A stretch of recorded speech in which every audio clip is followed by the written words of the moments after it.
Varsity থেকে ফিরতেই দেখলাম বাড়ির মূল দরজা হাট করে খোলা। ভুরু কুঁচকে এলো। ভর দুপুরে দরজা এভাবে খোলা থাকে না কখনো। মামা করে ডেকে ঘরে ঢুকলাম, কোনো সাড়া পেলাম না। বুকটা ধক করে উঠলো। ছুটতে গেলাম মায়ের ঘরে, মা নেই। বাড়ির কোথাও নেই। নার্ভাসনেসে আমি ঘামতে লাগলাম। মা তো একা একা কোথাও যায় না সচরাচর। প্রতিবেশীদেরকে এক প্রকার এড়িয়ে চলে এখন। তাহলে মায়ের ফোনটা ঘরেই পড়ে আছে নিশ্চিত হতে আশেপাশে খুঁজে দেখলাম, কোথাও নেই। ভাইয়াকে ফোন দিতে দিতে আবারও ব্যাগটা কাঁধে তুলে নিলাম। সম্ভব সবখানে খুঁজতে হবে। বাড়ি থেকে কখন বেরিয়েছে আন্দাজ করতে পারছি না। আল্লাহর নাম নিতে নিতে দরজায় তালা আটকাতে যাব এমন সময় মায়ের দেখা পেলাম। জানে পানি এলো যেন। ছুটতে গিয়েও থেমে গেলাম। মা খুঁড়িয়ে খুঁড়িয়ে হাঁটছে। মায়ের বাহু ধরে নিয়ে আসছে আরেকজন পরিচিত মুখ, ইকরাম ভাই। মাকে ধরে আমার সামনে এসে অসন্তুষ্টের সঙ্গে বললেন, এমন দায়িত্ব জ্ঞানহীনের মতো কাজ করো কেন অনন্যা? অসুস্থ মানুষটা একা একা বেরিয়ে গেছে, খেয়াল করনি? ইকরাম ভাই আপনি এখানে? বিস্ময়ের প্রশ্ন ছুড়ে দিলাম। ইকরাম ভাই আমার নানাজানের সর্বক্ষণের সহযোগী। গ্রাম থেকে এসে নানাজানের ছায়ায় থেকে পড়াশুনো করেছে, পাশাপাশি বৃদ্ধ নানাজনের দেখাশোনার কাজটাও করেছেন। বলা যায় তিনি এখনও নানার বাড়ি পরিবারে একজন সদস্য হয়ে উঠেছে। বর্তমানে নানাজানের হোটেলে বসেন। ইকরাম ভাই আমার প্রশ্নে একই মুখভঙ্গি করে বললেন, হ্যাঁ, শুক্রিয়া করো যে আমি পেয়েছি খালাকে। কোথায় পেলেন? বাস স্ট্যান্ডে। খুঁড়িয়ে খুঁড়িয়ে হাঁটছিল। আমায় চিনতে অবধি পারছিল না। আমি করুণ চোখে মায়ের দিকে তাকালাম। ভারী মুখটা লাল হয়ে গেছে। মা আমার হাত ধরে বলল, কোথায় ছিলি তুই? পুরো দুনিয়া খুঁজে ফেলেছি। আমি ভার্সিটি গিয়েছিলাম, ভুলে গেছো? মা এলোমেলো তাকালো, যেন কি বলবে ভেবে পাচ্ছে না। আমি মাকে ধরে বাড়ি ঢুকতে ঢুকতে পেছন ফিরে বললাম, আপনি ভেতরে আসুন। একরাম ভাই কিছু বললেন না, আমার পিছু পিছু ঘরে ঢুকলেন। মাকে সোফায় বসে জিজ্ঞাসা করলেন, পায়ে ব্যথা কি করে পেলে? কি যেন বাঁধলো পায়ে, হোঁচট খেয়ে পড়ে গেছি। মা দেখলাম বুড়ো আঙুলটা কেটে ছিল গেছে। ইকরাম ভাই বলল, স্যাভলন দিয়ে মুছে পরিষ্কার করে কাপড় বেঁধে দাও, তাহলে আর সমস্যা হবে না। মাথা নেড়ে বললাম, দাঁড়িয়ে কেন, বসুন, আমি খাবার দিচ্ছি। আমাকে নিয়ে ব্যস্ত হয়েও না, আমি এক্ষুনি বেরোবো। এক গ্লাস ঠান্ডা পানি দাও শুধু। আমি পানি এনে দিলাম। তিনি ঢকঢক করে পুরোটা শেষ করে আরও একটু সময় নিলেন। বললেন, খালার এই অবস্থা কি করে? আমি ইতস্তত করে বললাম, আসলে আব্বার মৃত্যুর পর মায়ের আচরণে কিছুটা পরিবর্তন এসেছে। কিছু না, অনেকটা। এভাবে একা রেখে ভার্সিটি চলে গেলে খালা যদি আবার বেরিয়ে যায়, গাড়ি ঘোড়ার রাস্তা বিপদের তো বাম্মা নেই। আমি মাথা নিচু করে ফেললাম। কথাটা ফেলে দেওয়ার মতো নয়। আজকে সাহস করে বেরিয়ে গেছে, কালকে যাবে না তার নিশ্চয়তা কই? এদিকে ভার্সিটি মিস দিয়ে সারাক্ষণ বাড়িতে বসে থাকাও তো সম্ভব না। ভাবনার মাঝে আমার ভাইয়া চলে আসলো। ভাইয়া মায়ের পায়ে স্যাবলান দিয়ে পরিষ্কার করে বেঁধে দিল। আমি তাদের রেখে রান্নাঘরে ছুটলাম। সকালে যা রাঁধে গিয়েছি তাই আছে। এতে মা, ভাইয়া আর ইকরাম ভাইয়ের হয়ে যাবে। আমার জন্য আবার রান্না বসাতে হবে। টেবিলে খাবার দিতে গেলে ভাইয়া বলে, একটা সিদ্ধান্ত নিয়েছে অনু। কি? মাকে নানাজানের কাছে পাঠিয়ে দেই বরং। আমাদের অগোচরে এমন হুটহাট যদি বাসা থেকে বেরিয়ে যায়, রিক্সি হয়ে যাবে। তুইও চলে যা। ভার্সিটি একটু দূরে হবে শুধু। ইকরাম ভাই খেতে খেতে বললেন, ভার্সিটি ব্যাপার না, বাড়িতে বাইক আছে, একটানে নামিয়ে দিতে পারবো। ওখানে খালা সবার চোখের সামনেই থাকবে। বেরিয়ে পড়ার চিন্তা নেই। পরিস্থিতি বিবেচনা উত্তম সিদ্ধান্ত, কিন্তু ভেতরটা খচখচ করছে। যেখানে মামা মামি কাজিনরা মিলে এমনিতেই বড় সংসার, কতদিন বা সহ্য করবে আমাদের? মুখ ফুটে কিছু বললাম না। ইকরাম ভাই যাওয়ার আগে বলে গেলেন, কাল পরশু যেন মাকে নিয়ে চলে যাই। ভাইয়ের সম্মতি দিয়ে দিল। ভাইয়ের আগ্রহটা আমার কেন জানি ভালো লাগলো না। মনে হচ্ছে আমাদের পাঠাতে তাড়াহুড়ো করছে, কিন্তু কেন? খেয়াল করলাম ভাইয়ের অফিসে ফেরার তাড়া নেই। এঁটো বাসনগুলো মেজে ধুয়ে নিজের জন্য ভাত বসালাম চুলায়। ভাইয়া বসার ঘরে মাথা নিচু করে বসে থাকতে দেখে বললাম, অফিস যাবে না? ভাইয়ের জন্য সম্মতি ফিরে পেলো এতক্ষণে। কিছুটা হকচকিয়ে তাকালো আমার দিকে, বলল, শরীরটা ভালো লাগছে না, যাব না আর। ভাইয়া পরের দিনও অফিসে গেল না। আমাকে ধীর গলায় একবার জিজ্ঞাসা করলো, মাকে নিয়ে নানাজানের কাছে যাবে কিনা? বললাম, ইচ্ছে করছে না। আর কিছুদিন বলিনি। দুদিন করাতে ভাইয়ার মাঝে কোনো হেলদোল দেখলাম না। যেন চোখের সামনে থেকেও ভাইয়া এ জগতে নেই। না পেরে নিজের ভাবিকে ফোন দিলাম। আসসালামু আলাইকুম ভাবি, কেমন আছো? ভালো। হঠাৎ কি মনে করে? আসলে ভাবি, ভাইয়া কয়েকদিন যাবৎ ভেঙে পড়ছে, খাওয়া দাওয়া করছে না, অফিসও যাচ্ছে না। তোমাদের মাঝে কোনো সমস্যা হলে মিটিয়ে নাও প্লিজ। ভাইয়া জানোই তো কেমন দুর্বল মনে মানুষ। এক মিনিট, এক মিনিট। সমস্যা মিটিয়ে নেবো মানে? তুমি কি জানো না আমরা ফাইনাল ডিসিশন নিয়েই ফেলেছি? অবাক হলাম। বললাম, ফাইনাল ডিসিশন মানে? তুষার তোমাদের কিছু জানায়নি? আমরা আপাতত সেপারেটে আছি। বেবি হলে ডিভোর্স কার্যকর হবে। মস্তিষ্ক ফাঁকা ফাঁকা লাগছে। এসব কি শুনলাম?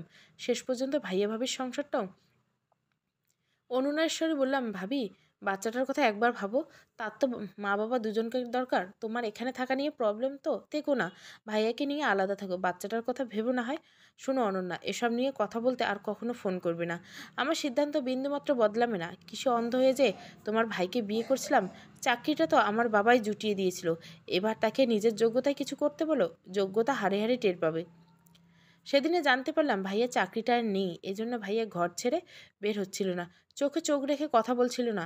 আমার চোখ ছাপিয়ে কান্না এলো। কেউ ভালোবাসা চেয়েও পায় না, আবার কেউ পেয়েও পায়ে ঠেলে। ভাইয়া ধীরে ধীরে কেমন গুটিয়ে গেল। দিন কয়েক রাতে কতগুলো সিভি বানিয়ে এনে কয়েক জায়গায় জমা দিয়ে এলো। ইন্টারভিউ ডাক পায়, ভাই ভাই চাকরি আর মেনে না। 1 মাস এভাবেই চলে গেল। মায়ের চিকিৎসার খরচ চালানো কষ্টসাধ্য হয়ে উঠল। সংসারের সকল বাড়তি খরচ বাদ দিল, পেট চালানো দায় হয়ে গেল। দুই একটা টিউশনি পেতে এদিক ওদিক আমি কম ছুটছি না। কিছুতেই যেন কিছুই হচ্ছে না। দুর্দশা হতাশা আমাদের চারিপাশ থেকে ঘিরে ধরছে যেন। মায়ের পাশাপাশি ভাইয়া আবার বিষণ্ণতায় কবলে পড়ছে। আমি সব দেখেও না দেখার ভান করে দিন কাটাই। রাতে ঘুমাতে যাওয়ার আগে মনে মনে প্রার্থনা করি, ঘুম থেকে উঠে দেখব সকল হতাশা বিদায় নিয়েছে। নেয় না, বরং একটু একটু করে অভাব আমাদের নিত্যসঙ্গী হয়ে উঠেছে। সেদিন বাড়িওয়ালা এসেছিল, 2 মাসের ভাড়া বাকি। ভাইয়া লজ্জায় মুখ তুলতে পারেনি।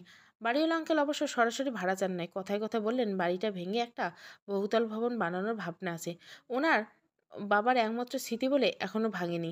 যা বোঝার বুঝে নিয়েছি। এই একতলা বাড়িটায় আছি 15 বছর হলো। একদম নিজের বাড়ির মতো বাড়িটার প্রতিটি দেওয়াল ইট যত্নে রেখেছি। হয়তো কালভদ্রে মাসখানেক ভাড়া আটকে গিয়েছিল, তবে এমন দিন কখনো আসেনি। কোনো দিকে যখন কিছুই হচ্ছিল না, ভাইয়া হাল ছেড়ে দিয়ে বলল, সব গোছগাছ করতে শুরু কর। নানাজনের আমাদের ওনার আশ্রয়ে যেতে বলছেন। বুঝলাম এই বাড়িটায় আমাদের মেয়াদ ফুরিয়ে এসছে। মা মেঝেতে পড়ে হাউমাউ করে কাঁদলো। আমি বরাবরের মতো সকল দুর্ভাগ্যের নীরব সাক্ষী হয়ে রইলাম। নানাজনের বাড়িটা দোতলা, নিচতলায় দোকান, গ্যারেজ ও হোটেলের জন্য বরাদ্দ এবং উপরতলায় বাসস্থান। আমার 2 জন মামা, বড় মামা স্থানীয় ব্যবসায়ী, ছোট মামা প্রবাসে আছেন প্রায় 10 বছরের অধিক সময় ধরে। মামিরা মিলেমিশে সংসারে আছেন। 4 জন মামাতো ভাই বোন আছে, সবাই আমার ছোট। এই পরিবারটা আমার নানাজনের ছায়ায় এখনো উজ্জীবিত হয়ে আছে। মামিদের মাঝে ঝগড়া বিবাদ হলেও সংসারে হাড়ি আলাদা করার সাহস কারো হয়নি। নানাজনের সিদ্ধান্ত চূড়ান্ত বলে গণ্য করা হয়। মামারা মাথা পেতে মেনে নেন। সেই সিদ্ধান্তের মাধ্যমে দোতলার সর্বপশ্চিমের ঘরখানায় আমার আর মায়ের ঠাঁই হয়েছে। ভাইয়া আপাতত ইকরাম ভাইয়ের রুমে থাকবে। নানা বাড়িতে বেড়াতে এসেছি বহুবার, ছোটাছুটি হইহর করে মাতিয়ে রেখেছে পুরো বাড়ি। কত আবদার আহ্লাদ নিয়ে মামা মামিদের আশেপাশে ঘুরছি। এবার জানি সেই উচ্ছ্বাসটা নেই, আছে লজ্জা সংকোচ। ক্ষণিকের অতিথি নই বলে হয়তো। এবার আমরা অনির্দিষ্টকালের অতিথি, তাই হয়তো মামিদের মুখে আপ্যায়নের খুশিটা নেই। গতকাল বিকেলে নানা বাড়ি এসে উঠেছি, এরপর রুম থেকে আর বের হইনি। খাবারটা ঘরেই বসেই খেয়েছি। মা কাল থেকে চুপচাপ আছে, ভাইয়া বাসায় থাকে না, ইকরাম ভাইয়ের সঙ্গে এদিক ওদিক চলে যায়। আমি দীর্ঘশ্বাস ফেলে বিছানা থেকে উঠে পড়লাম। জানলা খুলে দিতে একরাশ স্নিগ্ধতা হুড়মুড় মুড়ে রুমে ছড়িয়ে গেল। সকালে আবির মাখা লাল সূর্যটা উকি দিয়েছে। রাস্তার ওপারের বাড়িটায় কতগুলো কবিতর হাততালির শব্দে ডানা ঝাপটে উড়ে গেল। কিছুক্ষণ নিরলস চোখে সেই উড়াউড়ি দেখলাম। মনে মনে ভাবলাম আমার আকাশটা কবে মুক্ত হবে। মালিকের অধীনে থাকা হৃষ্টপুষ্ট কবিতরের মতো নয়, তাতে সুখ থাকলেও স্বাধীনতা নেই। বনে বনে ঘোরানো বেড়ানো ছন্নছাড়া শালিক ঝাঁকের মতো মুক্ত একটা আকাশে যে আমার কাম্য। যেখানে সুখেই স্বাধীনতার স্বাধীনতায় সুখ, এমন একটা আকাশ কামনা কি এই কঠিন জগতে খুব দুষ্প্রাপ্য? চোখ সরিয়ে নিলাম। সকাল সকাল কাঁদতে ইচ্ছে করছে না। নানাজনের বাড়িটা একদম পাকা সড়কে লাগোয়া। যানগণ কিংবা লোকজনের গমগমে শব্দ সবই বাড়িতে ঢুকে। নিচতলায় যেহেতু দোকানপাট, তাই দোতলায় আলাদা একটা গেট লাগানো আছে। প্রত্যেক রুমের দরজা জানলায় ভারী পর্দা ঝোলে। বিছানায় ঝেড়ে ঘর ঝাড়ু দেওয়া মাত্র দরজায় ঠক ঠক শব্দ হলো দুবার, অতি নম্রভাবে। বুঝতে অসুবিধা হলো না, মাথায় কাপড় দিয়ে দরজা খুললাম। শুভ্র বেশে লজ্জায় অবয়ব নজর এলো। নাকে ধাক্কা দিল আতরের ঘ্রাণ। হঠাৎ মনটা নির্ভর হয়ে গেল। আসসালামু আলাইকুম। ওয়ালাইকুম সালাম নানাজান, কেমন আছেন আপু? মৃদু হেসে দরজা ছেড়ে দাঁড়িয়ে বললাম, আলহামদুলিল্লাহ নানাজান, আপনি ভেতরে আসুন। নানাজান ধীর পায়ে রুমে ঢুকলেন। বিছানায় বসে আমাকে ইশারা করলেন পাশে বসতে। আমি বসলাম। নানাজান আগের মতো নির্মল কণ্ঠে বলল, আপনার আলহামদুলিল্লাহ বলায় জোর পেলাম না আপু। মনে শান্তি না থাকলে শব্দ শান্তি ফুটে ওঠে না নানাজান। তাই তো প্রথমেই বললাম আসসালামু আলাইকুম, অর্থাৎ আপনার উপর শান্তি বর্ষিত হোক। আপনার সান্নিধ্যে খানিকটা নির্ভর রাখছে, কিন্তু অন্যের দ্বারা শান্তি চাইলে তো হবে না আপু। শান্তির জন্য আপনাকে চেষ্টা করতে হবে। ফজরের নামাজ পড়েছিলে? মাথা নিচু করে ফেললাম। নানাজান বলল, নিয়মিত নামাজ পড়তে হবে আপু।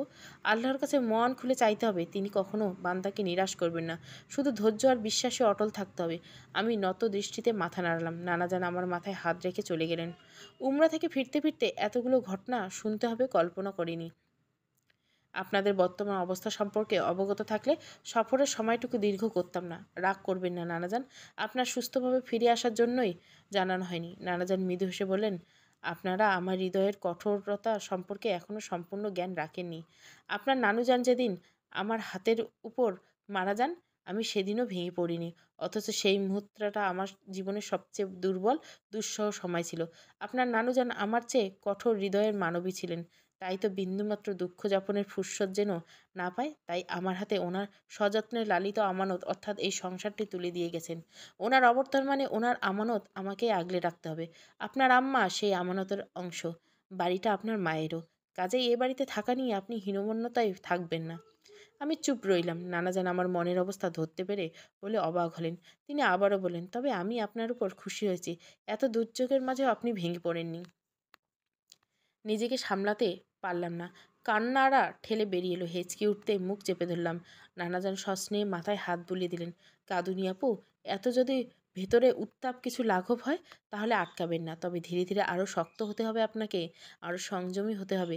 আমি জানি আপনি পারবেন। নানাজানের সাক্ষাতে অনেকটা আরাম লাগছে। তিনি মানুষটাই এমন, সব পরিস্থিতি কঠোর হৃদয় ও কোমল কণ্ঠ উজ্জীবিত রাখেন বলে সবাই নির্দ্বিধায় ওনার উপর ভরসা করতে পারেন। নানাজান একটু বসেই চলে গেলেন। ঘুম থেকে ওঠার পর আর মাকে দেখিনি, কণ্ঠস্বর পাইনি। রুম ছেড়ে বেরোতে ইকরাম ভাইয়ের মুখোমুখি হলাম। চলার পথে থামতে হলো। বলল, তিনি একটু অপথ্যস্ত হলেন বোধহয়। জিজ্ঞাসা করলাম, ইকরাম ভাই, তুষার ভাইয়া কোথায়? তুষার তো ঘুমাচ্ছে। গতকাল অনেক রাতে ঘুমিয়েছে, ডেকে দেবো? না থাক। উনি মাথা থেকে চলে গেলেন। নানাজানের থেকে একটা বিশেষ গুণ ইকরাম ভাই পেয়েছে। মেয়েদের মুখের দিকে তাকিয়ে কখনো কথা বলেন না। মাথা সোজা থাকলেও দৃষ্টি পায়ের নখে নিবন্ধ সর্বদা। আমি এক পা এগোতে প্রচণ্ড জোরে একটা হ্যাঁচকা টান পেলাম। ধরা পড়া ছো মেরে আমায় তার রুমে ঢুকিয়ে নিল। বুকে হাত রেখে লম্বা দম নিলাম। ধাতস্থ হয়ে বললাম, ভয় পাইয়ে দিলি। ধারা স্বচ্ছ একটা হাসি দিল। আঁকাবাঁকা দাঁতের একটা মিষ্টি মেয়েটা। বড় মামার বড় মেয়ে ধারা। এবার এইচএসসি পরীক্ষায়। এ বাড়িতে ধারাই আমার সঙ্গী বলা চলে। সেই কণ্ঠে খানিকটা অনুযোগ মিশিয়ে বলল, তোমার উপর রাগ করেছি আপু। কাল থেকে আমাকে পাত্তাই দিচ্ছ না, রুম ছেড়ে বের হনি। দোষ স্বীকার করে বললাম, খুব ভুল হয়েছে। আসলে সব গুছিয়ে উঠতে হলো তো। এখন এখানেই থাকছি। ধারা বাচ্চাদের মতো উচ্ছ্বাসিত হয়ে বলল, আমরা একসাথে থাকবো, অনেক মজা হবে।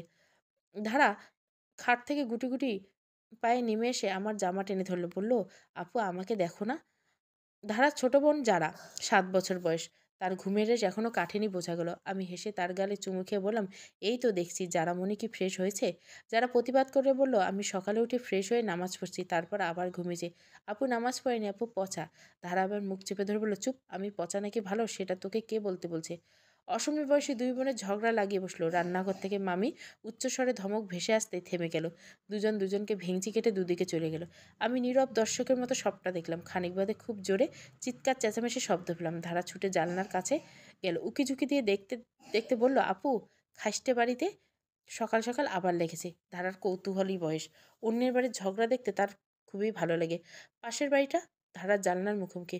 ও বাড়ির সদস্যগণ অর্থশীল হয়েও অত্যাধিক কিপটে স্বভাবের হওয়ায় অনেকের আড়ালে তাদের বাড়িটাকে খাইস্টে বাড়ি বলে ডাকে।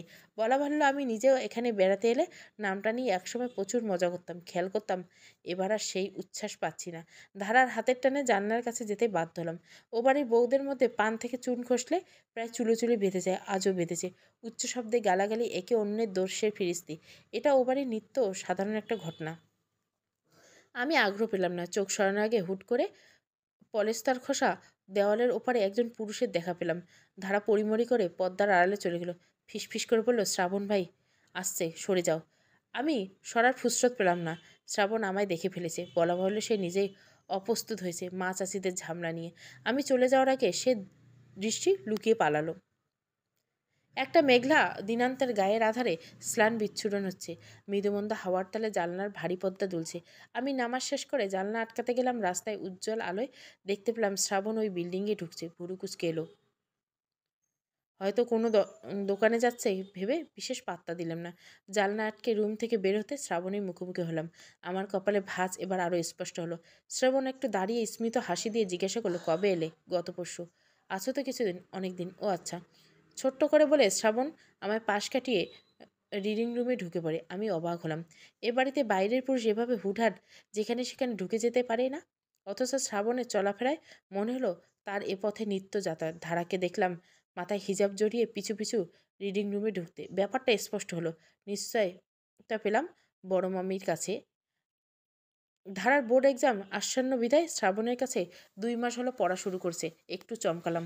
ধারা শ্রাবণকে সহ্যই করতে পারে না। না করার কারণ, শ্রাবণ অত্যাধিক মেধাবী হয়।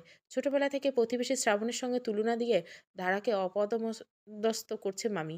মেয়েটা পড়াশোনায় খারাপ নেই, আবার টপেও নেই। অন্যদিকে শ্রাবণ প্রথম বই কি দ্বিতীয় হয় না কখনো। স্কুল থেকে ভার্সিটি সব জায়গায় ফলাফল ভালো।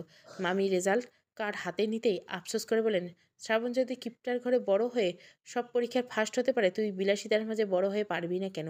তোর একটা চোখ কম নাকি শ্রাবণের বেশি? ওর পা ধোয়া পানি খাবি 2 বেলা? আমার হেসে গড়াগড় সে কথা শুনে। অন্যদিকে ধারা শ্রাবণের গোষ্ঠী উদ্ধার করে গালাগাল করতো। বড়মণি শ্রাবণের জন্য নাস্তা তৈরি করে বললেন, অনন্যা, মশলা বেটে দিতে পারবি? জানোই তো তোমার মামারা বাটা মশলা রান্না খায় না। আমি মাথা নাড়লাম। মামি কোথায় কী আছে দেখিয়ে দিয়ে চলে গেল। কোমরে ওন্না গুজে মশলা বের করে বাটতে লাগলাম। এ বাড়িতে যখন আসি মামির হাতে হাতে কাজ করে দিতে হবে। আমাদের জন্য ওনাদের উপর বাড়তি চাপ যেন না পড়ে সেদিকে খেয়াল রাখতে হবে। এদিকে ছোট মামি অনেক দিন ধরে বাপের বাড়িতে আছেন। সব মিলিয়ে বড় মামির উপর ভালোই চাপ যাচ্ছে। মশলা বেটে সকলের জন্য চা বানিয়ে নিলাম। বসার ঘরে এখন সকলে উপস্থিত। আমি হাতে হাতে চা দেওয়ার সময় দেখলাম শ্রাবণ বেরিয়ে এসেছে। ইকরাম ভাই তাকে ডাকলেন, এসো শ্রাবণ, চা খাও। খেয়েছি একটু আগে। আপনারা গল্প করুন। ইকরাম ভাই টেনে বসলেন শ্রাবণকে, বললেন, অনন্যার হাতে চা মিস করা বোকামি, খেয়েই যাও। এখন তো আর আগের মতো পড়াশোনার চাপ নেই।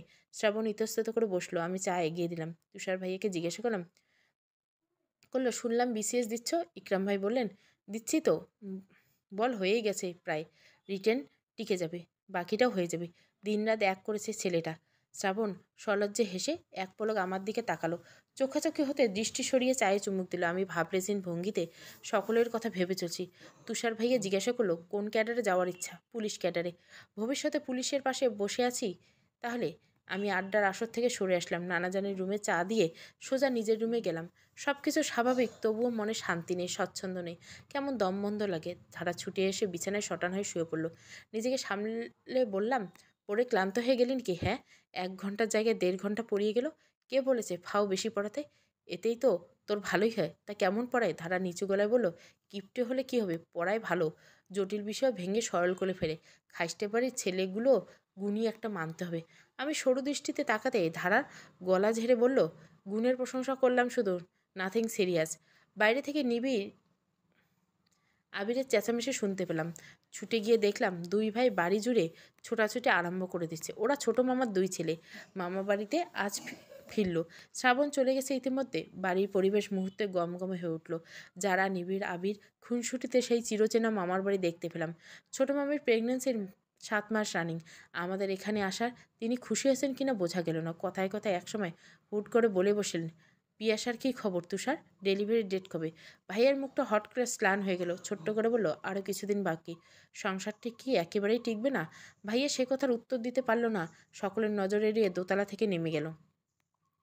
জমজমার আড্ডার মাঝে ছন্দপতন হলো। বড় মামি বললেন, এসব এখন না জিজ্ঞাসা করলে নয়। ছোট মামি থমথমে মুখ বললেন, জানতে চাইলে দোষ হবে নাকি? বাদ দেশ এসব প্রসঙ্গ। আমি ছলছল তোকে তাকিয়ে রইলাম। বড় ভাবির ডেলিভারির সময় এগিয়ে এসেছে। বাচ্চা তো ভাইয়ার, অথচ সে অধিকার বঞ্চিত। ইকরাম ভাইয়ের সঙ্গে চোখাচোখি হতে তিনি আমায় এক পলার আশ্বাস দিয়ে দৃষ্টি নত করলেন। বললেন, চিন্তা করো না, আমি দেখছি। ইকরাম ভাই বেরিয়ে গেলেন ভাইয়ের পিছু পিছু। ঠিক তখনই আমার দৃষ্টিগোচর হলো অদ্ভুত এক দৃশ্য। সোফার সামনে টি টেবিলে এখনও এঁটো চায়ের কাপগুলো পড়ে আছে। ধারা খুব সন্তর্পণে একটা আধ খাওয়া চায়ের কাপ তুলে নিয়ে ঘরে চলে গেল। বিস্ফোরিত দৃষ্টিতে তাকিয়ে রইলাম। ওটা কার এঁটো কাপ ছিল? এই মেয়েটা আবার অগোচরে কী করছে? আজ অদ্ভুতভাবে ফজরের আজানের সময় ঘুমটা ভেঙে গেল। কতদিন পর নিগূঢ় আধারে বসে আজান শুনছে, আন্দাজ করতে পারলাম না। হয়তো এই প্রথম আজানের ধ্বনিতে এমন মনোনিবেশ হলো, হৃদয়ে অদ্ভুত প্রশান্তি ঘিরে দিল। খুব সপ্তপনে মাকে ডিঙ্গিয়ে ফ্লোরে পা দিলাম। উজু করে রুমের আলো জ্বেলে দেখলাম মাও জেগে গেছেন। এ বাড়িতে আসার পর মা আমাদেরকে অবাক করে দিয়ে একদম চুপ আছে। কোনো রূপ উচ্চবাচ্য গত দুদিনে শুনিনি। দরকারের বাইরে কোনো কথা বলছে না। তবে খাওয়া দাওয়ার ব্যাপারে একটু উদাসীন হয়েছে। মা উজু করে আস্তে আস্তে আমি জায়নামাজ বিছিয়ে দিলাম। মা আমি একসাথে নামাজ পড়লাম। বাইরে তখনও পুরোপুরি আলো ফোটেনি। আমি কৃত্রিম আলো বন্ধ করে জানলা মেলে বসলাম কিছুক্ষণ। পাশের ঘর থেকে ডাকাডাকি শব্দ ভেসে এসছে। ধারা এত বছরও ভরে ওঠার অভ্যাস রপ্ত করতে পারেনি। বড় মামি এখনও অনেক ঝামেলা পোহাতে হয় এর জন্য। অন্যদিকে যারা নামাজ কিংবা যে কোনো আমলের ব্যাপারে ভীষণ আগ্রহী। নানাজান বাড়িতে থাকলে যারাই বেশিরভাগ সময় ওনার কাছে থাকেন। সকালে আরেকটা মধুর হলো নানাজনের ঘর থেকে ভেসে আসা তেলাওয়াতের সুর। দরজা পুরোটা খুলে দিলাম। এবার স্পষ্ট শোনা যাচ্ছে। এ সময়টাতে কেউ বিশেষ কথা বলে না। সকলে তন্ময় হয়ে নানাজনের তেলাওয়াত শোনে।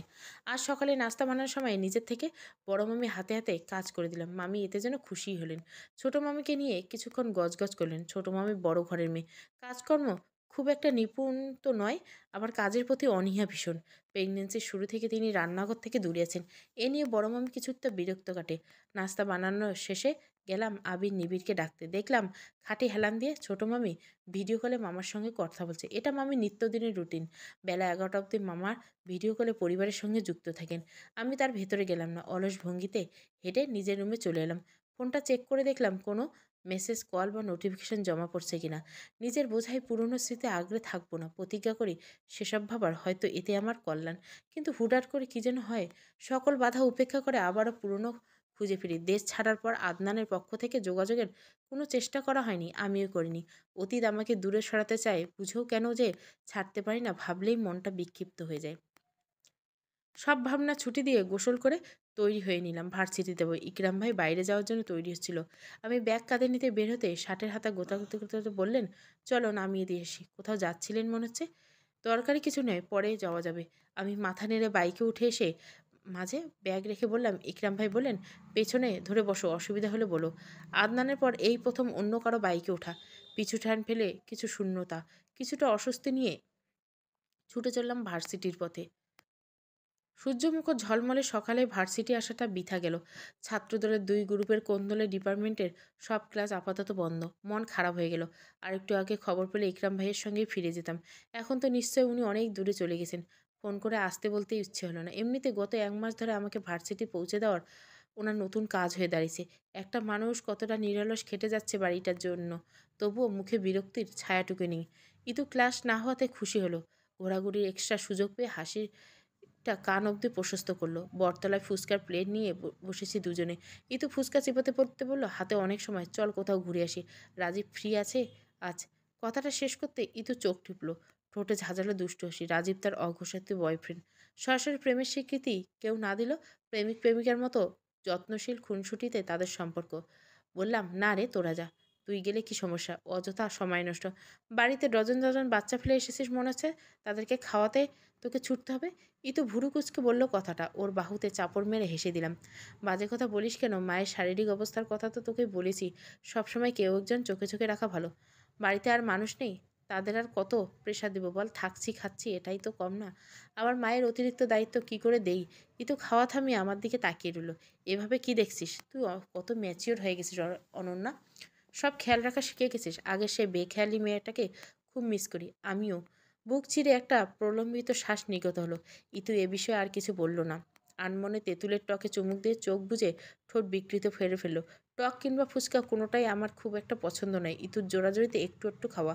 সে খাওয়া শেষ করে উঠে গেল। আমাকে আরেকবার জোরাজুরি করে শেষমেশ পর্যদুস্ত হয়ে চলে গেল রাজীবের সঙ্গে। আমি পিচঢালা পথের ধারে ঘেঁষে হাঁটতে শুরু করলাম।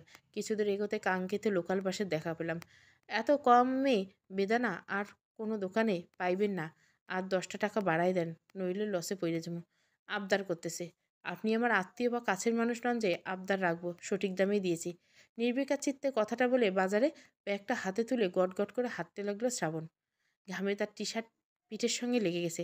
আমি পিছু পিছু গুটি গুটি পায়ে এগোলাম। জনসমগ্র ঠেলে বাজারের বাইরে এসে বললাম, দিয়েই দিতে 10টা টাকা। বুড়ো মানুষ রোদে পুড়ে ফলমূল বিক্রি করছে। শ্রাবণ হাঁটতে হাঁটতে একবার আমার দিকে ফিরল। মাথা দুলিয়ে জবাব দিল, ব্যবসায়ীদের আবেগ মাখানো কথায় সবসময় অসত্য থাকে না। ওসব ছলচাতুরি মাত্র। সায় দিলে নিজেরই ক্ষতি। তার যেমন লাভ্যাংশ পাওয়ার চিন্তা, আমারও পকেটের টাকা যথাযথ ব্যবহারের চিন্তা। ঠোঁট উল্টে বললাম, খুব হিসেব করে চলে দেখছি। শ্রাবণ কথা চলার গতি থামিয়ে দিল।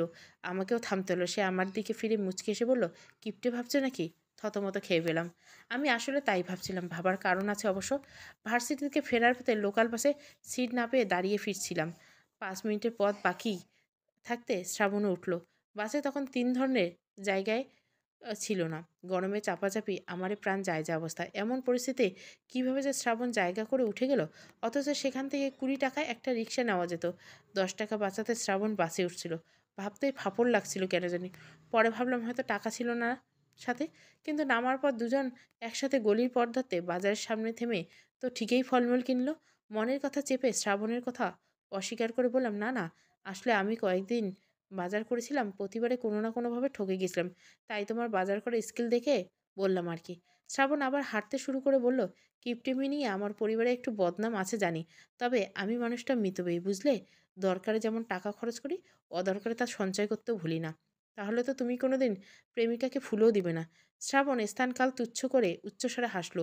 আশেপাশে কিছু মানুষ ঘুরে তাকালো আমাদের দিকে। একটু লজ্জা পেলাম। বললাম, হাসছো যে? প্রেমিকাকে গিফট দেওয়া লস প্রজেক্ট। সে আমার কপালে থাকতেও পারে, আবার নাও থাকতে পারে, নিশ্চয়তা নেই। সেক্ষেত্রে আমি শুধু মিতব্যয়ী নেই, কিপটেমি করব। শুধু ফুল বা গিফট নয়, প্রেমিকার বেলাতেও। তবে বউকে অবশ্যই দিব, কারণ সে আমার কপালে আছে, আর খুশিটা আদরকারী নয়। এ বিষয়ে কথা বাড়াতে সংকোচ হলো। বাকিটা পথ চুপচাপ এগোলাম। বাড়ির সামনে এসে বিদায় জানিয়ে এগোতে শ্রাবণ পিছু ডাকলো, অনন্যা শোনো। শ্রাবণ আর ফলমূলের প্যাকেট থেকে দুটো বেদানা বের করে আমার হাতে দিল। বারণ করে বললাম, আরে এসব কি করছো? অসুস্থ মানুষের জন্য কিনেছি, আর তোমাকে এই মুহূর্তে আমার অসুস্থই লাগছে। প্রথম দিন তো চিনতে সময় লেগেছিল, ভেবেছিলাম কোনো যক্ষা রোগী বোধহয়। ঠিক মতো খাওয়া দাওয়া করে আসছো? বেদনা দুটো চলে গেল আবির নীরবের দখলে। দুটোতে বল বানিয়ে কিছুক্ষণ দুষ্টুমি করে এরপর খাওয়ার বদলে ফেলে ছড়িয়ে নষ্ট করতে লাগলো। ভাবলাম ঠিকমতো খোসা ছাড়িয়ে খেতে পারছে না, তাই বললাম, আমি খোসাটা খাইয়ে দেয় এসো। বলে আবিরের বেদনাটা হাতে নিতে সে খেতে ফেললো। বোকাটা হয়তো ভাবলো আমি বুঝি কেড়ে নিছি। ইকরাম ভাই বসার ঘরে উপস্থিত ছিল। আবিরের কান্না দেখে স্মিত হেসে কান্না থামাতে এগিয়ে আসতে ছোট মামি ঘর থেকে ছুটে এলেন। কি হলো, আবির কাঁদছে কেন? আবির আমার দিক হাতের দিকে দেখালো। আমি বললাম, আবির খেতে পারছে না, নষ্ট করছে, তাই ভাবলাম। ছোট মামি বাকিটা শুনলো না, আমাকে অবাক করে দিয়ে আবির আর নিবিড়কে টেনে নিয়ে যেতে যেতে বলল, খাওয়ার অভাব পড়েছে তোদের? ঘরের জিনিস নষ্ট না করে পরের জিনিস কেন নষ্ট করবি? লজ্জা শরম হয়নি গায়ে? তোর বাবা ফোন করুক আজ। মনে হলো বুকের ভেতর সূক্ষ্ম কিছু একটা বিঁধল। ছোট মামির ইঙ্গিতপূর্ণ কথাটা ধরতে অসুবিধা হলো না। চোখ ছলছল করে উঠল। লজ্জা শরম আছে কিনা। ইকরাম ভাই করুণ চোখে চেয়েছিল, হয়তো একজনে আশ্রিত অনুভূতিটা স্পষ্ট জানেন বলে। আমি মাথা নত করে নিলাম, দৃষ্টি লুকাতে। ছোট মামির কথাই বোধহয় মা শুনতে পেয়ে প্রায় ছুটে এসে আমায় জিজ্ঞাসা করলে, বেদানা তুই এনেছিস? শ্রাবণ দিয়েছে, ক্ষীণ গলায় উত্তর দিলাম। মা সঙ্গে সঙ্গে আমার হাত থেকে তা নিয়ে ময়লার ঝুড়িতে ফেলে দিল। দাঁতে দাঁত পিষে বলতে লাগলো, এত বড় হয়েছিস এখনো অন্যের ঘাড়ে খেতে লজ্জা করে না? অকাল কুষ্মণ্ডা পেটে ধরেছি, ভিক্ষে করে খাওয়া ছাড়া কোনো পথ রাখবি না তোরা। আর দাঁড়িয়ে থাকতে পারলাম না। অতি ক্ষুদ্র একটা কাজের প্রতিক্রিয়া এতটা বড় হবে ভাবতে পারিনি। দুপুরে আর খেতে ইচ্ছে করলো না। সারাদিন রুম ছেড়ে বেরো হলাম না। সন্ধ্যায় ভাইয়ের ডাকে আর বেরিয়ে পড়লাম না। শ্রাবণ পড়াতে এসেছে, চোখাচোখি হলে ইচ্ছে করেই এড়িয়ে গেলাম। বসার ঘরে তুষার ভাই, ইকরাম ভাই, নানাজান সবাই উপস্থিত। টেবিলে মিষ্টি ও ফল দেখে ভুরু কুঁচকে এলো, কারণ ফলের মধ্যে বেদানার পরিমাণ বেশি। বড় মামি জিজ্ঞাসা করলেন, হঠাৎ এত ফল মিষ্টি? ভাইয়া বলল, মিষ্টি আমি এনেছি, আর ফল এনেছে ইকরাম ভাই। আমি অবাক হয়ে তাকালাম। ইকরাম ভাই বললেন, তুষারের চাকরি হয়েছে, ও মিষ্টি কিনলো বলে আমিও ফল কিনলাম। ভাইয়ের চাকরি হয়েছে সংবাদটা শুনে মা ভাইয়াকে জড়িয়ে ধরে কেঁদেই ফেলল। যেন অনেকদিন পর সোজা হয়ে দাঁড়ানো একটা অবলম্বন পেয়ে গেছি। আমার চোখের জল তো বিনা নোটিশেই ঝরে যায়। ভাইয়া ইতস্তত করে নানাজনকে বলল, আমার নতুন অফিসটা তো দূর হয়ে যায়, তাই মা আর অনুকে নিয়ে অফিসের কাছাকাছি একটা বাড়িতে উঠতে চাইছিলাম। নানাজান নানাজান সেই কথায় মুচকি হাসলেন। মা হঠাৎ করে বলে বসলো, অনুর বিয়েটা এ বাড়ি থেকে দিয়ে তারপর যাব। শেষ রাতে পিয়াসা ভাবির লেবার পেইন শুরু হয়েছিল। ভোরে তাকে হসপিটালে অ্যাডমিট করা হয়েছে। খবরটা পাওয়া মাত্র ভাইয়ের চোখে মুখে ছুটে গেল হসপিটালের উদ্দেশ্যে। আমাদের বলে গেল বাচ্চার খবর পেলেই জানাবে। এরপর থেকে অধীর আগ্রহে অপেক্ষা করছে আমি আর মা। কাঙ্ক্ষিত সংবাদটি এলো সকাল 8টায়। ভাবি একটা ছেলের জন্ম দিছে, তবে ভাইয়া এখনো অবধি দেখতে পায়নি। প্রসবের পর বাচ্চাটি নাকি শ্বাসগ্রহণে জটিলতা দেখা দিয়েছে, তাই তাকে 24 ঘন্টা অবজারভেশনে রাখা হয়েছে। সেখানে ভাবির ভাইয়াকে অ্যালাউ করেনি। এ নিয়ে ভাইয়া আক্ষেপ করার সুযোগ পেল না, বরং উৎকণ্ঠায় আছে বাচ্চাটার শারীরিক অবস্থা নিয়ে। খানিক পর পর কল করছে এবং অস্থিরতা প্রকাশ করছে। বাবা হওয়ার খুশিটা মিইয়ে গেছে বাচ্চাটার সুস্থতায়। তার সঙ্গে পিয়াসা ভাবির জেদ তো রয়েছে।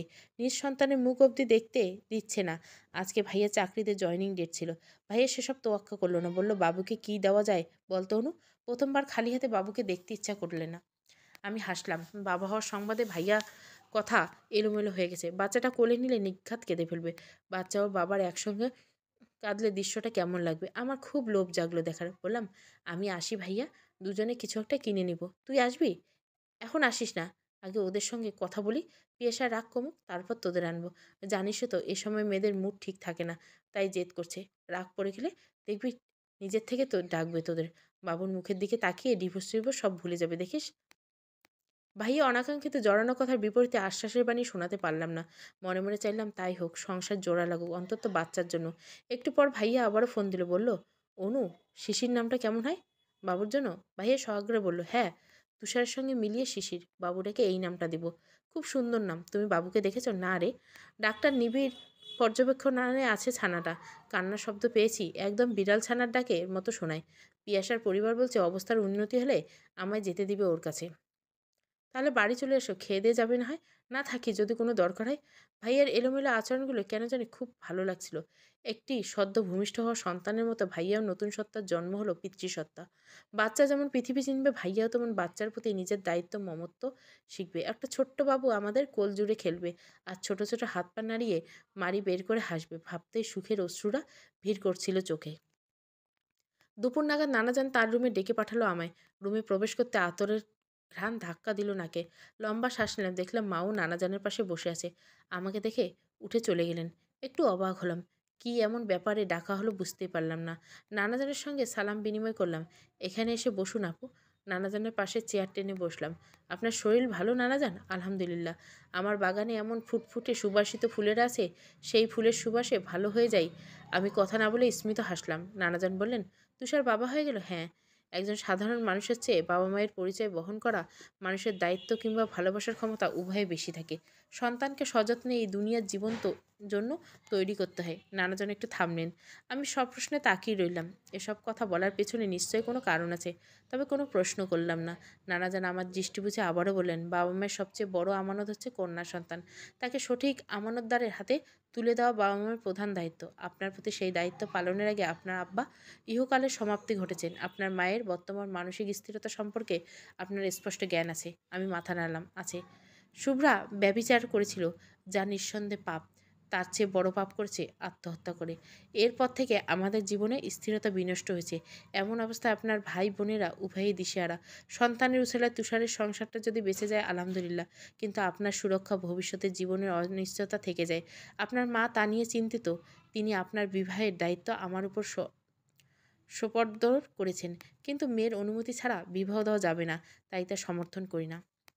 মাথা নিচু করে ফেললাম। নানাজান কি বলতে চাইছে বুঝতে অসুবিধা হলো না। মা গতকালটে হুট করে বিয়ের কথা বলায় বিষয়টা ততটা গুরুত্ব নেয়নি। মা মাঝে মাঝে বিয়ে নিয়ে চিন্তা করেন, কিন্তু এবার সে সত্যি উদ্যোগী হয়ে নানাজানকে ধরবে বুঝতে পারিনি। কি বলা উচিত? আমি কি আসলে বিয়ে করতে প্রস্তুত? আমি কি পারবো অন্য কাউকে গ্রহণ করতে? আদনানের চেয়ে বেশি ভালোবাসতে পারবো? ভালোবাসা শব্দটা যে এখন আমার তীব্র ভয়, নিঃস্ব হওয়ার ভয়। আদনান আমাকে যে ভালোবাসার সন্ধান দিয়ে আবার কেড়ে নিয়েছে, তা আমি আজও মন থেকে মুছতে পারিনি। পুরোপুরি নিশ্চিত করার সম্ভব নয়। স্মৃতি নামে অক্ষমতা হৃদয়ে সেই আকুল করা প্রেমকে নিশ্চিত করতে দেবে না। আজ ওর নামটা হৃদয়ে এক সূক্ষ্ম যন্ত্রণার উদ্বেগ করে। নানাজান আমাকে মৌনতা দেখে দীর্ঘশ্বাস ফেলে বললেন, অতীত বদলানো যাবে না, তা ভেবে ভবিষ্যৎকে হেলা করা যাবে না। জীবন প্রবাহমান নদীর চেয়ে উত্তাল। সেই উত্তাল স্রোতে গা ভাসিয়ে বরং হাল ধরতে শিখতে হয়। শয়তানের কুমন্ত্রণকে সায় না দিয়ে নিজেকে হেফাজত করতে হয়। পাপ থেকে বাঁচতে থাকতে হবে। চোখ ঝাপসা হয়ে গেল, তাই আড়ালকে নত দৃষ্টি রাখলাম। আমার কোনো আপত্তি নেই নানাজান। আলহামদুলিল্লাহ, আপনার উপর জোর করে কিছু চাপাতে চাই না আপু। আপনার কোনো পছন্দ থাকলে নির্দ্বিধায় জানাতে পারেন। আমি প্রস্তাবটা হতো। পর্দা নড়ে উঠল। খেয়াল করলাম একজোড়া রুক্ষ শুষ্ক পা এসে দাঁড়িয়েছে দরজার সামনে। তার টঙ্গুয়ে উপরে শুভ্র রঙের পাজামা। ইকরাম ভাই নানাজানের কাছে এসেছে। চোখ ফিরিয়ে বললাম, কোনো পছন্দ নেই। নানাজান যদি পছন্দ করে আপত্তি আছে? না। আলহামদুলিল্লাহ। আমি আর সেখানে বসলাম না, ছুটে চলে এলাম নিজের রুমে। রাত হয়ে গেল, অথচ ভাইয়ার কোনো খোঁজ নেই। চিন্তায় মা আমি সারাদিনে খাওয়ার কথা ভুলে গেছি। ভাইয়া সকালে লাগাতার ফোনের পর ফোন দিয়ে অস্থির করে তুলছে। এরপর সারাদিন আর একবারও ফোন করেনি। ফোন করলে রিসিভ করেনি। মায়ের প্রেশার বেড়ে গেছে। আতঙ্কের সঙ্গে পাল্লা দিয়ে আতঙ্ক বাড়তে লাগলো। বাবুটা ঠিক আছে তো? ভাবি আবার ভাইয়াকে কোনোভাবে দুঃখ দিল না তো? কেন যে হাসপাতালের ঠিকানা জানলাম না? মাথার চুল ছিঁড়ে তে ইচ্ছা করলো। বড় মামা ইকরাম ভাই বাড়ি ফিরল রাত ৮টার পর। আমি ছুটে গেলাম ইকরাম ভাইয়ের কাছে। তিনি সবে পাঞ্জাবি খুলছিল গা থেকে। আমি দরজায় গিয়ে থেমে গেলাম। তিনি লজ্জিত হয়ে তড়িঘড়ি করে পাঞ্জাবি গায়ে চড়ালেন। বললেন, "কী হয়েছে অনন্যা? কোনো কারণে বিক্ষিপ্ত?" তুষার ভাইয়া সকালে হাসপাতালে বেরিয়ে গেছে। এখনো ফেরেনি। ফোনও ধরছে না। বাবু হয়েছে শ্বশুরবাড়িতে আছে হয়তো। হুম। শুনেছি বাবুর অবস্থা খুব বেশি ভালো না। ২৪ ঘন্টা পর্যবেক্ষণে না রাখা হয়েছে। তারা ভাইয়াকে বাবুর কাছে যেতে দেয়নি। ভাইয়ার একবার খোঁজ এনে দিন না। ইকরাম ভাই মানিব্যাগে মোবাইল পকেটে ঢোকাতে ঢোকাতে বলল, "আগে বলবে না? আমি এক্ষুনি বেরোচ্ছি।" ধারা খাবারের জন্য ডাকতে এসেছিল। ইকরাম ভাইকে বেরোতে দেখে বলল, "ওমা, না খেয়ে কই যাচ্ছেন?" "পরে খাবো, তোমরা খেয়ে নাও।" ইকরাম ভাই জুতো পরে সিঁড়ি দিয়ে নেমে যাওয়ার আগে একটুর জন্য থামলেন। "খালাকে নিয়ে চিন্তা করতে বারণ করো, আমি তুষারকে ফিরিয়ে আনবো।" ইকরাম ভাই তুষার ভাইয়াকে নিয়ে ফিরল রাত ১২টায়। ভাইয়া বসার ঘরে পা দিয়ে হাঁটু মুড়ে বসে পড়ল। মায়ের পা জড়িয়ে ধরে চিৎকার করে কাঁদতে কাঁদতে বলল, "আমার বাবুটাকে ওরা চোখের দেখা দেখতে দিল না মা। আমি ওকে কোলে নিতে পারলাম না। আমার পিতৃত্ব কেড়ে নিয়ে চলে গেছে। আমার বাবুটা অভিমান করে চলে গেছে। আমি আজ চিরতরে নিঃস্ব হয়ে গেলাম।" ইকরাম ভাই মাথা নত করে দ্রুত বসার ঘর ত্যাগ করল। আমার সন্তানহারা মা কি বলে আরেক সন্তানহারা পিতাকে সান্ত্বনা দিবে ভেবে পেল না হয়তো। ভাইয়াকে বুকে জড়িয়ে হাউমাউ করে কাঁদতে লাগলো। আমি বাক্য হারা হয়ে তাদের অবকলন করলাম। চারপাশে কেমন ঘোলা হয়ে উঠল। নড়ার শক্তি পেলাম না। আরেকবার ধৈর্য ধরার শক্তি দাও আল্লাহ। মৃদু কুয়াশার প্রলেপে পরিবেশ ধূসর হয়ে উঠছে। ভোরের শিশির ভেজা ঘাস জানান দিচ্ছে শীতকালে ঘাড়ে নিঃশ্বাস ফেলছে। সেই নিঃশ্বাসের দাপটে সর্দি কাশি কাবু করে ফেলেছে কম বেশি সবাইকে। আমিও কাবু হলাম। গতকাল রাত থেকে হুটকে মাথা ব্যথা, চোয়াল ব্যথা শুরু হয়েছে। সকাল সকাল সর্দি কাশিতে প্রাণ যায় যা অবস্থা। কাশির শব্দে শান্তি বিনষ্ট হওয়ার ভয়ে রুম ছেড়ে বের হতে ইচ্ছে করছে না। মা শান্ত চোখে আমাকে পর্যবেক্ষণ করে বলল, "গলায় ওড়না পেঁচিয়ে রাখ। ধোয়া মোছার কাজ করার দরকার নেই। পানি থেকে দূরে থাকবি।" মা যন্ত্রের মতো বেরিয়ে গেল। মানুষটা যেন বয়সের তুলনায় একটু বেশি বুড়িয়ে গেছে। চামড়ার বলিরেখাগুলো আগের চেয়ে প্রকৃত। বাড়ির বাইরের পৃথিবীর প্রতি কোনো আকর্ষণ নেই, আগ্রহ নেই। নেই কোনো ভবিষ্যতের চিন্তা। প্রাণের মেয়াদ ফুরায়নি বলে যেন বেঁচে আছে। মায়ের ভাবনার ভেতরে এখনও দুটো জিনিস ঠাঁই পায়। এক, আমার বিয়ে দেওয়া, আর দুই, ভাইয়ের গোছানো জীবন দেখা। বলা বাহুল্য, আমার বিয়ের কাজ সেরে মা ভাইয়াকে বিয়ে দেওয়ার পরিকল্পনা করছে। ভাইয়া অফিসে যাওয়ার আগে আমার কাছে এসে বলল, "ঠান্ডা বাদিয়েছিস নাকি?" নাক টেনে বললাম, "তেমন কিছু না।" কথাটা শেষ করতে কেটে উঠলাম। ভাইয়া ভুরু কুঁচকে বলল, "আবারও কাশি হয়েছে? জ্বর নেই তো?" এগিয়ে এসে কপালে হাত রাখলো আমার। জ্বর নেই।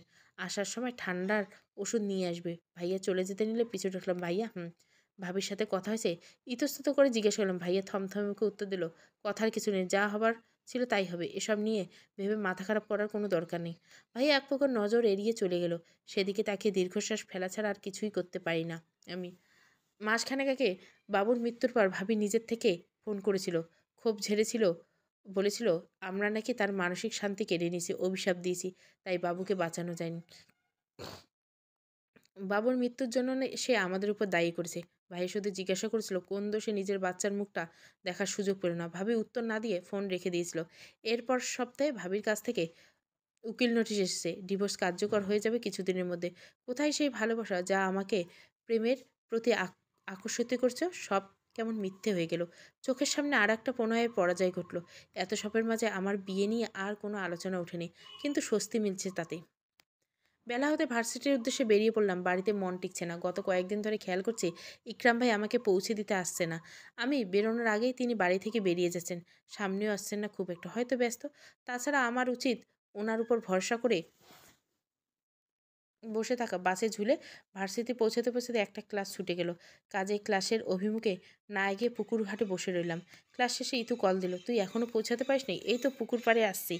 ক্লাস যেতে ইতু জিজ্ঞাসা করলে, "এত লেট করলি কেন?" "লোকাল বাস, বুঝেছিস তো কেমন গতিতে চলে। আমার ভুল, আরও আগেই বেরোনো উচিত।"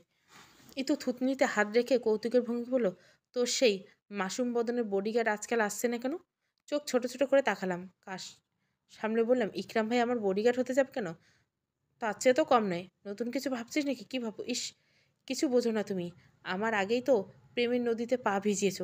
যাকে নিয়ে প্রেমের নদীতে নেমেছিলাম সে আমায় সাঁতার শেখায়নি। তো মাছ নদীতে ফেলে চলে গেছে, একবার হাবুডুবু খেয়ে শিক্ষা হয়ে গেছে। আমি এখন নদী দূর পানিকেও ভয় পাই। ইতু রেগে বলল, এসব সেন্টিমেন্টালি বেশভূষা পানিতে ভিজিয়ে দিতে হয়। সেই কবে একজন ছেড়ে গেছে, এখনো তার বিরহে জ্বলে মরছে। দেখ নিয়ে আদনান এতদিনে কোনো ককেশলীয় ললনাতে মজে গেছে। তার বর্তমান নিয়ে আমার কোনো মাথা ব্যথা নেই। অতীতে মাথা ব্যথা রাখিস না, না পারলে মলম লাগা। দুহাত বুকে গুজে ঠোঁট বাঁকিয়ে বললাম, তা তোর কাছে মলমটা কি শুনি?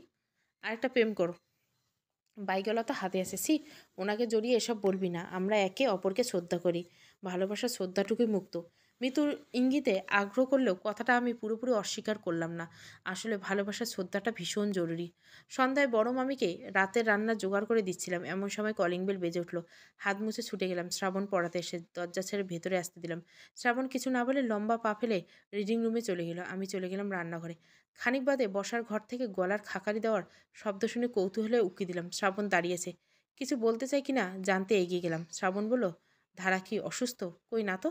তবে পড়তে এলো না যে? আমার কপালে ভাঁজ পড়ল। ধারাকে তো রুমেই দেখে এলাম। শ্রাবণ অপেক্ষা করতে বলে ধারা ছুটে গেলাম। দেখলাম সে চিত হয়ে শুয়ে সিলিংয়ের দিকে তাকিয়েছে। দৃষ্টিতে কি অদ্ভুত শূন্যতা। কি হলো মেয়েটার? আমি নিঃশব্দে ধারার কাছে গিয়ে বসলাম। ও চমকে গেল। পড়াতে এসেছে, যাসনি কেন? ইচ্ছে করছে না। শ্রাবণ অপেক্ষা করছে তো, চলে যেতে বলো। এমনিতে উনি দুদিন পর থেকে আমায় পড়াতে আসবেন। সে কি কেন? জানোই তো শ্রাবণ ভাই পুলিশ ক্যাডার হয়েছে, ট্রেনিংয়ে যাবে, এরপর বড় পদ নিয়ে কোনো এক থানায় পোস্টিং হয়ে চলে যাবে। আমি নিঃসন্দেহে দৃষ্টিতে তাকালাম। শ্রাবণ চলে যাবে বলে এই কিশোরীর এই অভিমান? কোনোভাবে ধারা শ্রাবণের প্রতি দুর্বল না তো? নাকি অন্য কোনো কারণে আছে? কোমল স্বরে বললাম, তোর মন খারাপ? আমাকে বল। ধারা বিরক্ত ও কর্কশ স্বরে বলে উঠল, আমাকে একা থাকতে দাও অপু, এ ঘর থেকে গেলে খুশি হব। আমি বজ্রহত চোখে তাকিয়ে রইলাম। এ কেমন ব্যবহার ধারার? ও তো কখনো আমার সঙ্গে এমন স্বরে কথা বলে না। মনে কিছুটা আঘাত পেলেও প্রকাশ করলাম না। শ্রাবণকে গিয়ে বললাম, তুমি আজ এসো, ধারার শরীরটা খুব একটা ভালো নেই। পরীক্ষার প্রেশার, পড়াশোনার টেনশনে মেয়েটা শুকিয়ে গেছে। শ্রাবণ চলে গেল। খেয়াল করলাম তার মুখটা অদ্ভুত গম্ভীর আজকে। বেশি ভাবতে পারলাম না। মামিকে ডাকে রান্নাঘরে ছুটে গেলাম। সেদিন রাতে পুনরায় আমার বিয়ের গুঞ্জন কারে আসলো। নানাজান পাত্র হিসাবে ইকরাম ভাইকে ভাবছেন শুনে বিস্ময়ে নির্বাক হয়ে গেলাম।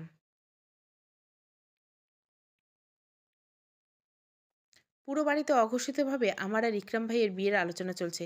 কেউ এতে খুশি, কেউ বা গুমোট।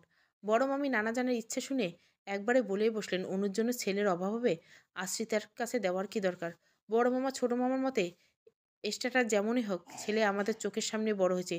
বংশ না হয় আব্বার সুযোগ্য অনুসারী, এমন সচ্চরিত্রের পরিশ্রমী পাত্র পাওয়া মুশকিল। আশ্রিত শব্দটা ওঠার পর যথারীতি বাসস্থান নিয়ে প্রশ্ন উঠল।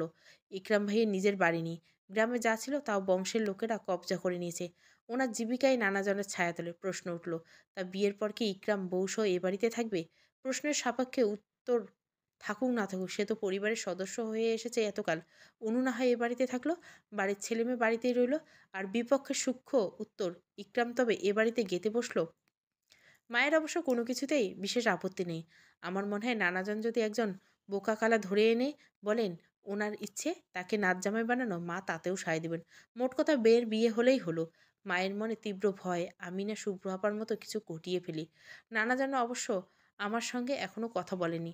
আমার বিশ্বাস তিনি আমার মতামত ব্যতীত বিবাহ নির্ধারণ করবেন না। কিন্তু নানাজনের মতামত চাইলে আমার উত্তর কি হবে, কি হওয়া উচিত, আমি এখনো বুঝে উঠতে পারি না। ইকরাম ভাই ছোটবেলা থেকে যাকে নানা জানে একনিষ্ঠ ভক্ত ও দায়িত্বশীল মানুষ জেনে এসেছে, তাকে স্বামীরূপে কল্পনা করতেও জড়তা কাজে। এছাড়া ওনার সঙ্গে এ যাবৎকাল দরকারের বাইরে তেমন একটা কোনো কথা হয়নি। অন্য কোনো নজরে তাকানোর অবকাশও পাইনি বোধহয়। তাকে নিয়ে হুট করে সংসার সাজানো ভাবনা আমার মনে ডালাপালা মেলতে পারছে না। ইকরাম ভাইকে বুঝে উঠতে পারছি না তিনি আমায় এক প্রকার এড়িয়ে চলছেন। একই বাড়িতে থাকার দরুন চলার পথে সামনে পড়ে গেলেও তিনি অপ্রতিভ হয়ে থাকেন। যত দ্রুত সম্ভব আমার সামনে থেকে সরে যান। অস্বস্তিতে আমি আড়ালে আড়ালে থাকি। কিন্তু এভাবে কতদিন? দুজনের মুখোমুখি হওয়া উচিত, খোলাখুলি কথা বলা উচিত। কিন্তু আমার মনের কাছে আমি পরিষ্কার নই বলে হয়তো সহজ হতে পারছি না। এরই মাঝে ধারাকে নিয়ে নতুন চিন্তার রেখা উদিত হয়। বাড়ির বড় মেয়ে ধারা, সকলের আদরে, সবসময় অনিয়ম দুষ্টুমি এবং অসম বয়সের ভাই বোনদের সঙ্গে সাপে নেউলের মতো ঝগড়া করা মেয়েটা হুট করে থেমে গেছে। তার কথায় আগের মতো আবেগ ঝরে পড়ে না। যারার সঙ্গে গলা উঁচিয়ে কথা বলে না, ঠিক মতো খায় না, ঘুমায় না। পড়াশোনাতে মন নেই। কোচিং থেকে ফোন করে এবার নিয়মিত টেস্ট এক্সামগুলো জানালো। শেষে ১ সপ্তাহে টেস্টে ধারা অপ্রত্যাশিতভাবে খুব কম নম্বর পেয়েছে, শুধু পড়াশোনাতে নয়। সেদিন থেকে মেয়েটা হুট করে কেঁদেই ফেলে। মামা-মামি সবাই অস্থির হয়ে কারণ জিজ্ঞাসা করে। ধারা জবাব দিতে পারল না, শুধু বলল, "ভালো লাগছে না।" এরপর থেকে বড় মামি চিন্তিত, মেয়ে কোনো রোগ বাঁধল কিনা। রোগ অবশ্য বেঁধেছে, তবে সেটা মনের। কেন জানি না মনে হচ্ছে ধারা আমাকে সহ্যই করতে পারছে না। এর কারণ তো অবশ্যই আছে। এমন উদাসী ভাব, শোকের আবহাওয়া নিয়ে ঘোরাঘুরি করার কারণটা কোনোভাবে আমি হয়তো নিশ্চিত হতে হবে। ধারা আমার ছোট বোন, নিজেদের মধ্যে ভুল বোঝাবুঝি থাকা সমীচীন নয়, সুতরাং সরাসরি কথা বলা উচিত মনে করলাম। বিকেল গড়িয়েছে অনেকক্ষণ। খোলা চুলে আঙুল চালিয়ে পানি তেল বাঁধতে বাঁধতে ধারার রুমে গেলাম। ধারা রুমে নেই। করিডোরে দেখা হলে বড় মামির সাথে জিজ্ঞাসা করলাম, "ধারা কোথায়?" "ছাদে গেল।" "ঘরে নাকি দম বন্ধ লাগছে, একটু যা তো মা। তোর সঙ্গে তো মন খুলে কথা বলে জানতে চেষ্টা করতে কি হয়েছে। এটুকুনো মেয়ে, এত কিসের মন খারাপ?" মামিকে আশ্বস্ত করলে মাথায় ওড়না চাড়লাম, পা বাড়ালাম সিঁড়ির দিকে। একদম শেষ মাথায় গিয়ে থমকে গেলাম।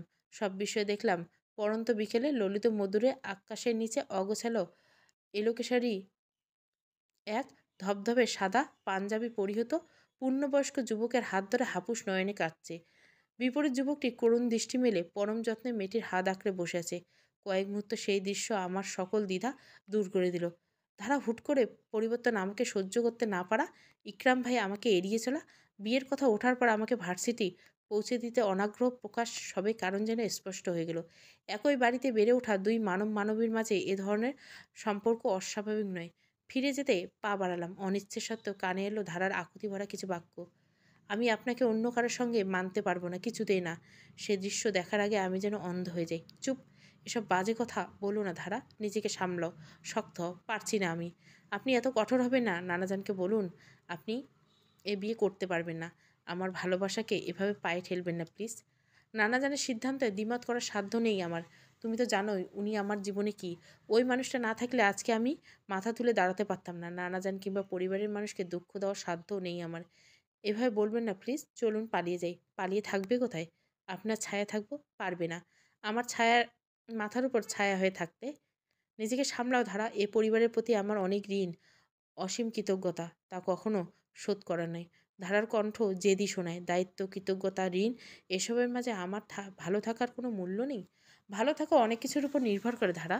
হয়তো একসময় অন্য কিছুতে ভালো থাকা শিখে যাবে। আর শোনার সাহস হলো না। ছুটে চলে এলাম। এক মুহূর্তের জন্য হলেও ধারাকে আমি অনুভব করতে পারছি। এ যে কি অসহ্য অনুভূতি, আমার চেয়ে ভালো আর কেউ জানে না।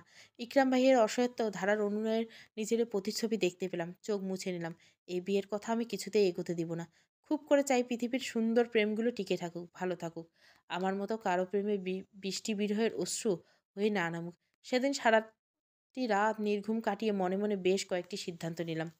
নিখোঁজ রাত পেরিয়ে ভোরে বিদায়ী মাঘের শীতলতায় লেপের আলসেমি ছেড়ে উঠে পড়লাম। জানলার পর্দা সরাতে রুমের জমজমাট অন্ধকার আলোয় গহরে মিলিয়ে গেল। পূর্ণদ্বারের হাতে নিশ্চিত নরম আলোয় আমার মন ব্যতীত হলো সব আলোকিত হতে শুরু করলো। হুট করে কর্কশের কান এলো, "আরে অনন্যা, নিজে ঘুমাবি না বলে কি অন্যদের ঘুমাতেও দেবে না?" তড়িঘড়ি করে পর্দা টেনে দিলাম।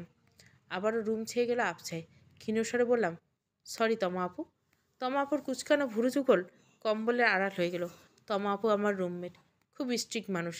আনমোড়া ভেঙে ফ্রেশ হয়ে নিলাম। পরিপাটি হতে হতে ক্যালেন্ডারে চোখ মারলাম। মেসে ওঠার 1 মাস হয়ে গেল। পরিবার পরিজনের থেকে দূরে থাকার 1 মাস। দীর্ঘশ্বাস ফেলে ব্যাগটা কাঁধে তুলে নিলাম। ছুটতে হবে টিউশনিতে। রিক্সা ভাড়া বাঁচাতে ঘুম কমিয়েছে। নির্মল সকালে হেঁটে যেতে মন্দ লাগে না। 2 ঘন্টা পেরিয়ে যখন বেরোলাম, সূর্যের তেজ চোখে মেলে রাখা দেয়। খিদে পেট বেসুরে শব্দে তবলা বাজাচ্ছে ক্ষণে ক্ষণে। ভার্সিটি এলে পরোটা চা কিনে খেলাম। বট গাছের ছায়ায় বসে গরম চায়ের পরোটা ধোবানো মাত্র ফোন বেজে উঠল। ধারা ফোন দিয়েছে। রিসিভ করতে হড়বড় করে বলল, "আপু কেমন আছো?" "আলহামদুলিল্লাহ ভালো। তোরা কেমন আছিস?" "আলহামদুলিল্লাহ আমরাও ভালো আছি। নাস্তা করছো?" "এই তো খাচ্ছি।" "কি খাচ্ছ?" "পরোটা।" "দুপুরে চলে এসেছো? ভালো ভালো রান্না আছে। কি উপলক্ষে?" "আমার পরীক্ষার জন্য। খেয়ে দোয়া দিয়ে যাবে।" আমি হাসলাম, বললাম, "দোয়া সবসময় করি। তার জন্য ভালো মন্দ খাওয়াতেও দরকার হবে না। তাহলে আসবে না?" "আসবো তো, তোর বিয়েতে কবজি ডুবিয়ে খেতে।" "ধ্যাৎ।" ধারার কণ্ঠে অপ্রতিভ শোনায়। হেসে বললাম, "মা কি করছে?" "রুমে আছে।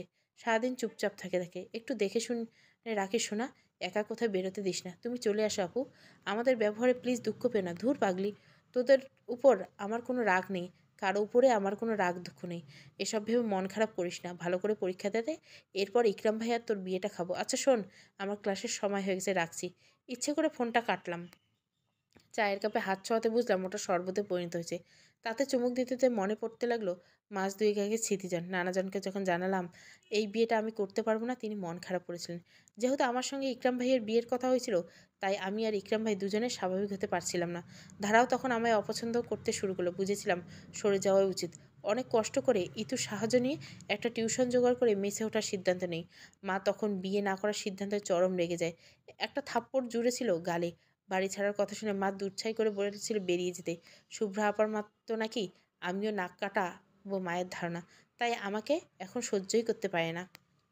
আমার চলে আসায় মন থেকে দুজন মানুষ দুঃখ পেয়েছে। নানাজান ভাইয়া। এই দুজন মানুষকে দূর থেকে আমায় ছায়া হয়ে আছে। মায়ের দেখাশোনার অভাবে ভাইয়া আপাতত নতুন বাসায় উঠবে না। আমি চলে আসার সময় ইকরাম ভাই ও ধারার ব্যাপারটা নানাজানকে জানিয়ে এসেছিলাম। বাড়িতে জানাজানি হলে বড় মামা মামি মেনে নেয়নি। আশ্রিতদের কাছে আদরের মেয়েকে ওনারা কিছুতেই বিয়ে দিতে আগ্রহী ছিলেন না। অথচ আমার বেলাতে ইকরাম ভাই ওনাদের চোখে ছিল সুযোগ্য। ধারার বেলায় শুধু আশ্রিত মানুষ। অশান্তির চরমে পৌঁছে গিয়েছিল। ইকরাম ভাই নিজের যোগ্যতা প্রকাশ করে সে বাড়ির ছায়া থেকে সরে গিয়েছিল। পরবর্তীতে নানাজানের নির্দেশে মামা মামিকে নিমরাজি হতে হয়েছে। শুরুত করে শেষ চুমুকটা দিলাম চায়ের কাপে। এবার সত্যি সত্যি ক্লাসের সময় হয়ে গেছে। ব্যাগটা কাঁধে তুলে ছুটলাম। জীবনের তাগিদে একাই ছুটতে হবে। এবার না হয় অশ্রুরা পরিশ্রম ঘাম হয়ে ঝরুক। সমাপ্ত। গল্পটা ভালো লাগলে অবশ্যই লাইক, শেয়ার এবং সাবস্ক্রাইব করবেন। Thank you for watching.